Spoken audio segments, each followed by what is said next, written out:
Dear students, this is Praveen Kumar Agrawal from Management Department.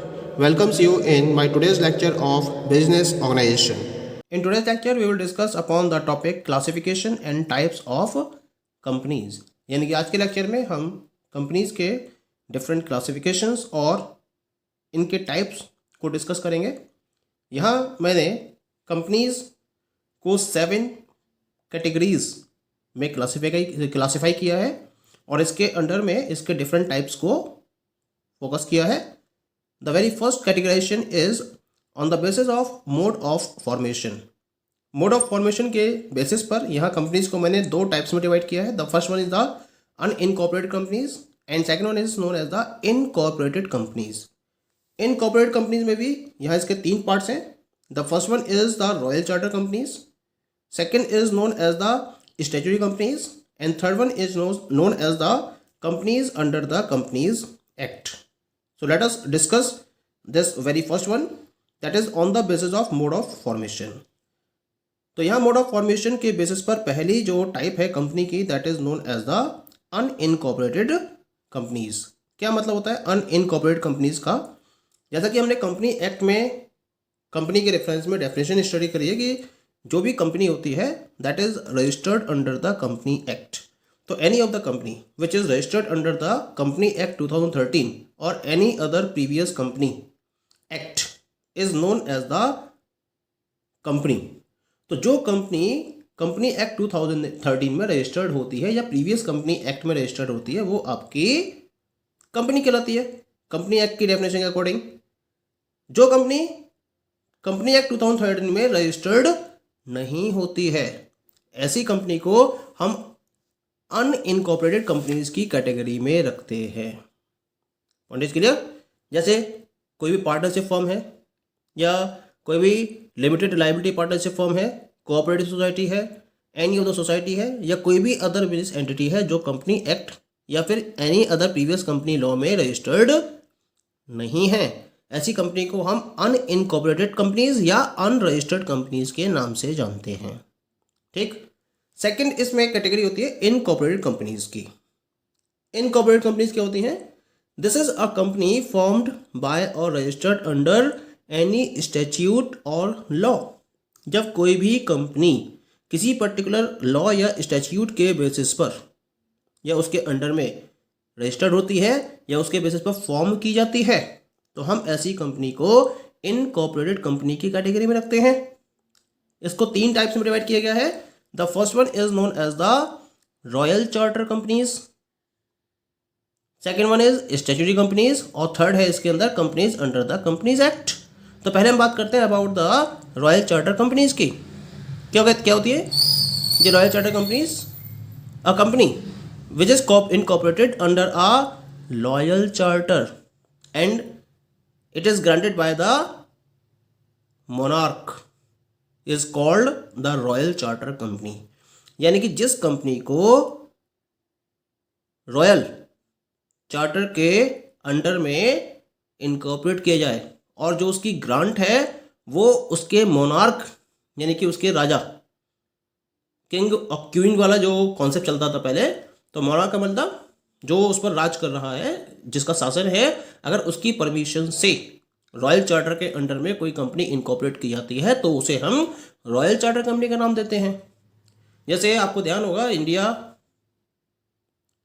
पर जब British ruling थी तो उस समय ईस्ट इंडिया कंपनी एग्जिस्टेंस में आई थी। तो जो ईस्ट इंडिया कंपनी है वो रॉयल चार्टर कंपनी की कैटेगरी में काउंट की जाती है। या फिर जो बैंक ऑफ इंग्लैंड है ये भी रॉयल चार्टर कंपनी के कैटेगरी में इंक्लूड किया जाता है क्योंकि it was incorporated in England by the royal charter. ठीक है। और इसके अंदर जो इसका नेचर रहता है या इसकी जो पावर्स होती हैं ऐसी कंपनी की वो इसके चार्टर के द्वारा ही डिफाइन की जाती हैं और ये इस चार्टर के द्वारा डिफाइन की गई पावर्स के अंडर में ही अपनी एक्टिविटीज को रन करता है ये कंपनी। ठीक है। Second one is known as the statutory companies. ये क्या होती हैं स्टैट्यूटरी कंपनीज या फिर हम इसको बोलते हैं companies formed under special statutes. जब कंपनीज को स्पेशल स्टैट्यूट के बेसिस पर फॉर्म किया जाता है या क्रिएट किया जाता है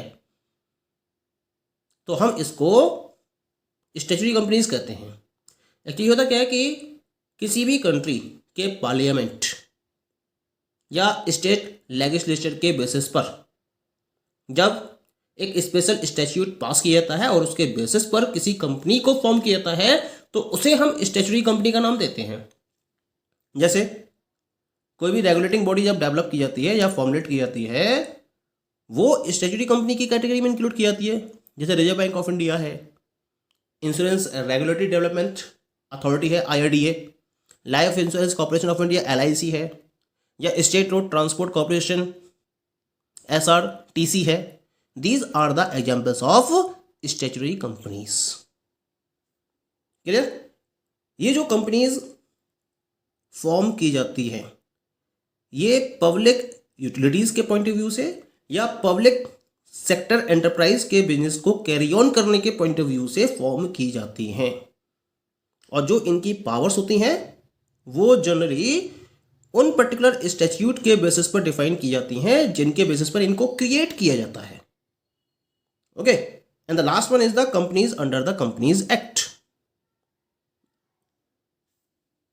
legally whenever any of the company which is incorporated and registered under the Company Act 2013 or any previous company law is known as the company under the Companies Act। यानी कि जो कंपनी एक्ट 2013 या किसी previous company law में registered होती है और उसके बेसिस पर इनकॉर्पोरेट की जाती है उसे हम companies under the company act के नेम से कॉल करते हैं। पॉइंट क्लियर हो गया? तो ये तो बात हो गई about the on the basis of mode of formation. Now we come to the second category that is on the basis of liability. Liability के बेसिस पर यहां पर मैंने कंपनीज को दो पर्टिकुलर पार्ट्स में डिवाइड किया है। The first one is the limited companies और सेकंड रहती है इसके अंदर अनलिमिटेड कंपनीज। क्या डिफरेंस होता है लिमिटेड कंपनीज में और अनलिमिटेड कंपनीज में? पहले बात करते हैं कंपनीज। अब लिमिटेड कंपनीज में भी दो कैटेगरीज हैं, एक तो लिमिटेड बाय शेयर्स और दूसरी है limited by guarantee with and without share capital. तो पहले तो लिमिटेड कंपनी बाय शेयर्स की बात करते हैं। A company limited by shares means a company having the liability of its members limited to the amount unpaid on the shares held by them। यानी कि इसके द्वारा जिन पर्टिकुलर शेयर्स को held किया जाता है अगर उसकी कोई अनपेड अमाउंट इनकी तरफ से रह गई है तो वहां तक की लायबिलिटी होती है मेंबर्स की कंपनी के अंदर। तो हम इसे लिमिटेड कंपनीज बाय शेयर्स या कंपनीज लिमिटेड बाय शेयर्स की कैटेगरी में रखते हैं। यानी कि जितने भी मेंबर्स हैं हर मेंबर की जो लायबिलिटी है केवल और केवल उसकी लायबिलिटी उनके द्वारा हेल्ड किए गए शेयर्स की अनपेड अमाउंट तक की होती है, इससे ज़्यादा की इनकी लायबिलिटी नहीं होती है। तो हम इसको कंपनीज लिमिटेड बाय शेयर्स की कैटेगरी में रखते हैं। और दूसरी है इसके अंदर companies limited by guarantee. Limited by guarantee का मतलब क्या होगा? यहां जो कंपनी के मेंबर्स हैं उनकी लायबिलिटी उस पर्टिकुलर अमाउंट तक लिमिटेड होती है जिसको कंट्रीब्यूट करने के लिए उन्होंने अपनी परमिशन या अपनी ग्रांट दे रखी होती है। In the case of the event of its being bound up, यानी कंपनी को जब बाउंड अप किया जाएगा उस केस में जिस अमाउंट तक कंट्रीब्यूट करने की परमिशन इन मेंबर्स ने या गारंटी इन मेंबर्स ने दे रखी है उस गारंटी तक ये अमाउंट को अगर पे करते हैं तो हम ऐसी कंपनी को कंपनी लिमिटेड बाय गारंटी की कैटेगरी में रखते हैं। अब यहाँ जो कंपनी लिमिटेड बाय गारंटी है वो दो तरह की हो सकती है, एक तो विद शेयर कैपिटल और दूसरी without share capital. With share capital में जो कंसर्न मेंबर है उसकी जो लायबिलिटी होती है वो उसके द्वारा हेल्ड किए गए शेयर्स की अनपेड नॉमिनल वैल्यू तक की रहती है। और दूसरे केस में जहां विदाउट शेयर कैपिटल है यहाँ जो उसकी लायबिलिटी होती है वो उस पर्टिकुलर गारंटीड अमाउंट तक की पे करने की होती है जो उसने कंपनी के वाइंडिंग अप के केस में फॉलो कर रखी है या जिसकी परमिशन उसने दे रखी है। उस पर्टिकुलर गारंटीड अमाउंट तक उसको अमाउंट पे करना होता है, तो हम इसको companies limited by guarantee without share capital की कैटेगरी में रखते हैं। पॉइंट क्लियर हो गया। अब हम बात करते हैं about the second type, that is known as the unlimited company. Unlimited company का मतलब क्या होता है, यहां जो मेंबर्स की लायबिलिटी होती है वो अनलिमिटेड होती है, कोई लिमिट ही नहीं होती है।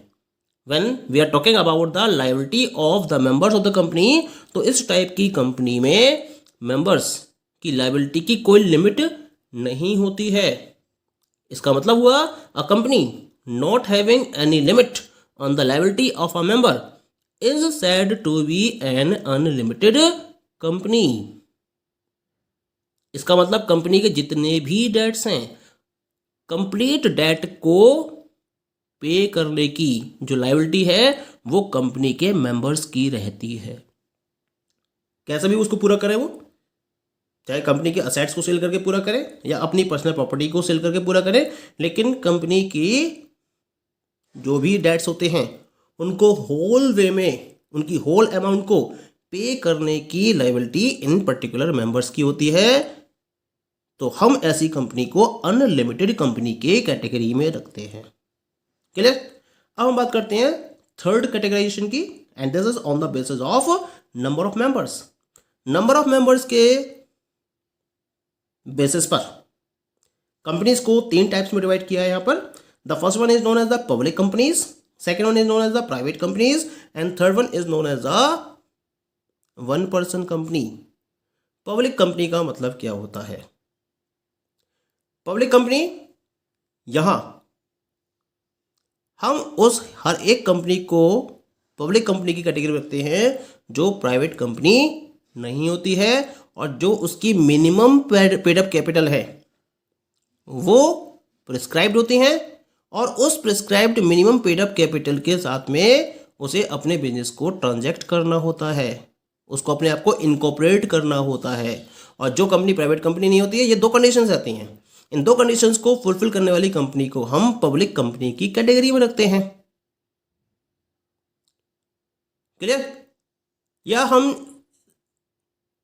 जब नंबर ऑफ मेंबर्स की बात करते हैं तो जिन कंपनीज में मिनिमम नंबर ऑफ पर्सन्स 7 और maximum number of persons unlimited रहते हो, तो ऐसी कंपनी को हम पब्लिक कंपनी की कैटेगरी में रखते हैं। ठीक। दूसरी होती है इसके अंदर, that is known as the private company. Private company, इसका मतलब a private company having a minimum paid up share capital as may be prescribed,